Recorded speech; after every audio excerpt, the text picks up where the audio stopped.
ನಮ್ಮ ಮೆಟ್ರೋದಲ್ಲಿ ರೈತನಿಗೆ ಅಪಮಾನ ಮಾಡಿದಂಥ ಕೇಸ್ ಏನಿದೆ ಈಗ ರಾಷ್ಟ್ರ ಮಟ್ಟದಲ್ಲಿ ಆಕ್ರೋಶಕ್ಕೆ ಗುರಿಯಾಗಿದೆ. ರಾಜಾಜಿನಗರ ಮೆಟ್ರೋ ಸ್ಟೇಷನ್ನಲ್ಲಿ ನಡೆದಂಥ ಅಮಾನವೀಯ ಘಟನೆ ಸೋಷಿಯಲ್ ಮೀಡಿಯಾದಲ್ಲಿ ದೊಡ್ಡ ಮಟ್ಟದಲ್ಲಿ ಚರ್ಚೆಗೆ ಕಾರಣ ಆಗಿದೆ. ಇನ್ನು ರೈತನ ಹಿನ್ನೆಲೆ ಬಗ್ಗೆಯೂ ಕೂಡ ಮಾಹಿತಿ ಸಿಗ್ತಾ ಇದೆ. ಆ ರೈತನಿಗೆ ಮಾತು ಬರ್ತಾ ಇರಲಿಲ್ಲ, ಕಿವಿ ಕೂಡ ಕೇಳಿಸ್ತಾ ಇರಲಿಲ್ಲ ಅನ್ನೋ ಮಾಹಿತಿ. ಮೆಜೆಸ್ಟಿಕ್ ರೈಲ್ವೆ ನಿಲ್ದಾಣಕ್ಕೆ ಹೋಗಬೇಕಿತ್ತು ಅವರು, ಆ ಕಾರಣಕ್ಕಾಗಿ ಮೆಟ್ರೋ ಸ್ಟೇಷನ್ಗೆ ಬಂದಿದ್ರು. ಈ ಘಟನೆಯ ಬಗ್ಗೆ ಪ್ರತ್ಯಕ್ಷದರ್ಶಿ ಕಾರ್ತಿಕ್ ಎಂಬುವರು ಮಾಹಿತಿಯನ್ನು ಕೊಟ್ಟಿದ್ದಾರೆ. ಮೆಟ್ರೋ ಸಿಬ್ಬಂದಿ ಜೊತೆ ಈ ವೇಳೆ ಕಾರ್ತಿಕ್ ಕೂಡ ವಾಗ್ವಾದವನ್ನು ಮಾಡಿದರು. ರೈತನನ್ನ ಮೆಟ್ರೋದಲ್ಲಿ ಆ ಬಳಿಕ ಕರೆದೊಯ್ದಿದ್ರು ಕಾರ್ತಿಕ್.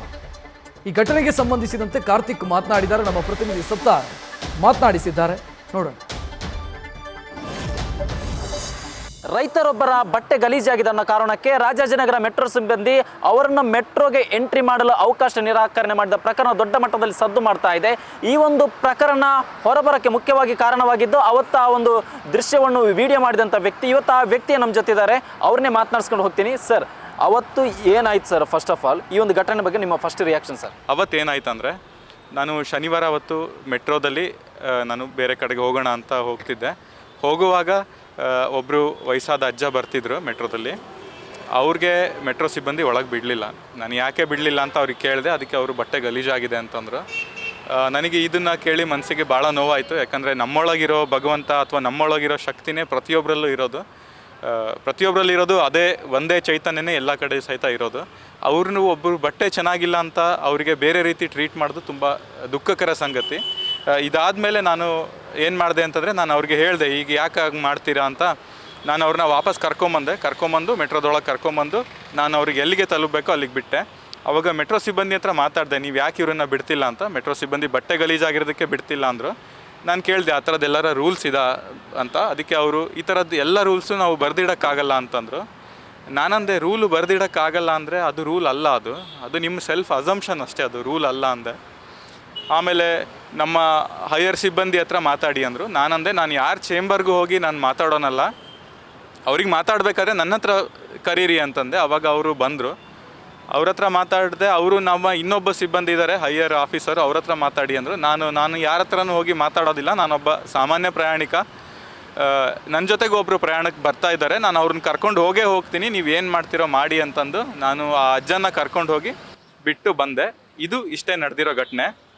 ಇನ್ನೊಂದು ಪಾಯಿಂಟ್ ನನ್ನ ರಿಕ್ವೆಸ್ಟ್ ಏನಿದೆ, ನಾನು ಇವಾಗ ಬೆಳಗಿಂದ ನ್ಯೂಸ್ ನೋಡಿದೆ, ಮೆಟ್ರೋ ಸಿಬ್ಬಂದಿನ ವಜಾ ಮಾಡಿದ್ದಾರೆ ಅಂತ ಒಂದು ಮಾಹಿತಿ ಬಂತು. ಸರ್, ಇನ್ನೊಂದು ವಿಚಾರ, ಆ ಒಂದು ವ್ಯಕ್ತಿಗೆ ಏನಿದೆ, ಆ್ಯಕ್ಚುಲಿ ನಿಜಕ್ಕಿದು ಕರುಣಾಜನಕ. ಯಾಕೆಂದರೆ ಆ ಒಂದು ವ್ಯಕ್ತಿಗೆ ಮಾತೇ ಬರ್ತಿರ್ಲಿಲ್ಲ ಅನ್ನೋ ಮಾತು ಕೂಡ ಇದೆ.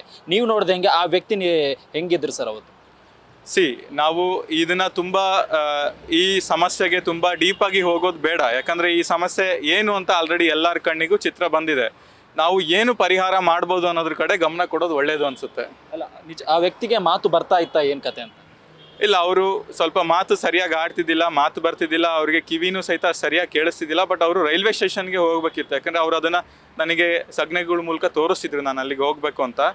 ಸೊ ಇದನ್ನು ನೀವು ಡೀಪಾಗಿ ಪ್ರಾಬ್ಲಮ್ಗೆ ಹೋಗಬೇಡಿ. ನಾವು ಈಗ ಏನಾಗಿದೆ, ಇದ್ರ ಜೊತೆಗೆ ಇನ್ನೊಂದು ಅಹಿತಕರ ಘಟನೆ ನಡೆದಿದೆ.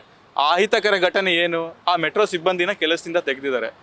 ಅವ್ರಿಗೂ ಹೆಂಡತಿ ಮಕ್ಕಳಿದ್ದಾರೆ, ಅವ್ರಿಗೂ ಸಂಸಾರ ಇದೆ, ಅವರು ನೋವಿನಲ್ಲಿದ್ದಾರೆ, ಅವರು ದುಃಖದಲ್ಲಿದ್ದಾರೆ. ದಯವಿಟ್ಟು ಅವ್ರನ್ನ ಕೆಲಸದಿಂದ ತೆಗಿಬೇಡಿ ಅನ್ನೋದು ನಂದೊಂದು ಹಂಬಲ್ ರಿಕ್ವೆಸ್ಟ್. ಇನ್ನೊಂದು, ಈ ಮೆಟ್ರೋದಲ್ಲಿ ಒಂದಿಷ್ಟು ಈ ಥರ ಪ್ರಯಾಣಿಕರ ಮೇಲೆ ದೌರ್ಜನ್ಯ ನಡೀತಿರೋದು ಮೊದಲೇನಲ್ಲ.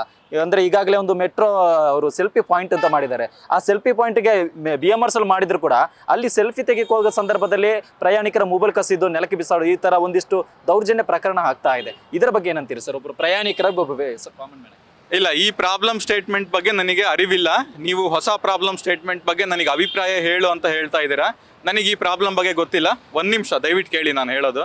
ನಾವು ಮೆಟ್ರೋಗೆ ಭಾಳ ಆಭಾರಿಯಾಗಿದ್ದೇವೆ, ಭಾಳ ಕೃತಜ್ಞತರಾಗಿದ್ದೇವೆ. ನನ್ನ ಮನೆಯಿಂದ ನನ್ನ ಆಫೀಸಿಗೆ ಬರಲಿಕ್ಕೆ 2.5 ತಾಸು ಆಗ್ತಿತ್ತು. ಮೆಟ್ರೋ ಆದಮೇಲೆ 1-1/4 ಗಂಟೆ ಆಗ್ತಾ ಇದೆ. ನಾನು ಮೆಟ್ರೋಗೆ ಸಂಪೂರ್ಣ ಆಭಾರಿಯಾಗಿದ್ದೇನೆ. ನಾನು ಮೆಟ್ರೋಗೆ ಸಂಪೂರ್ಣ ಸಹಕಾರ ಕೊಡ್ತೇನೆ. ಸೊ ದಯವಿಟ್ಟು ಹೊಸ ಪ್ರಾಬ್ಲಮ್ ಸ್ಟೇಟ್ಮೆಂಟ್ ಬಗ್ಗೆ ನನ್ನ ಅಭಿಪ್ರಾಯನ ಕೇಳಬೇಡಿ. ನನ್ನ ಅಭಿಪ್ರಾಯ ಏನೂ ಇಲ್ಲ. ನ್ಯೂಸ್ ಫಸ್ಟ್, ನಿರ್ಭೀತಿಯಿಂದ ನಿಮ್ಮ ಪರವಾಗಿ.